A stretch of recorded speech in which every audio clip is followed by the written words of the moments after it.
ಇದು ಸಂಪೂರ್ಣವಾಗಿ ವ್ಯವಸ್ಥಿತವಾಗಿ ಹಿಂದೂ ಸಮಾಜವನ್ನು ಒಡೆಯಲಿಕ್ಕೆ ಭಾಳಷ್ಟು ಮಿಷನರಿಗಳು ಎಲ್ಲವೂ ಸಹ ಬುದ್ಧಿಜೀವಿಗಳು ಎಲ್ಲವೂ ಸಹ ಸರ್ಕಾರಕ್ಕೆ ಒತ್ತಡ ಹಾಕಿದ್ದಾವೆ ಅಂತ ಅನಿಸ್ತದೆ. ಯಾಕೆಂದರೆ ಈಗಿನ ಸರ್ಕಾರದ ಕ್ಯಾಬಿನೆಟ್ನಲ್ಲಿ ಇದಕ್ಕೆ ವಿರೋಧ ವ್ಯಕ್ತವಾಗಿದೆ ಅಂತ ಮಾಧ್ಯಮದಲ್ಲೆಲ್ಲ ಬಂತು. ನಾವು ಅಂದ್ಕೊಂಡಿದ್ವಿ ಈಗ ಸದ್ಯಕ್ಕೆ ಇದನ್ನು ಮಾಡೋದಿಲ್ಲ, ಮುಂದೂಡ್ತಾರೆ ಅಂತೇಳಿ. ಆದರೆ ದಿಢೀರಂತ ಮಾರನೇ ದಿವಸವೇ ಇಲ್ಲ, ಇದು 22ನೇ ತಾರೀಕಿನಿಂದ ಆರಂಭ ಆಗೇ ಆಗ್ತದೆ ಅಂಥೇಳಿ ಸರ್ಕಾರ ಆರಂಭ ಮಾಡಿದೆ.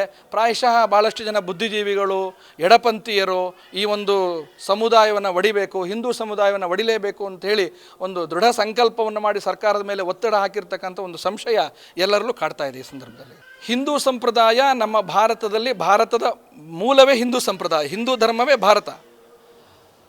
ತದನಂತರದ ಸಾವಿರಾರು ವರ್ಷದ ನಂತರದಲ್ಲಿ ಕ್ರಿಶ್ಚಿಯನ್ನು ಬೇರೆ ಬೇರೆ ಧರ್ಮಗಳು ಭಾರತಕ್ಕೆ ಬಂದಿದೆ.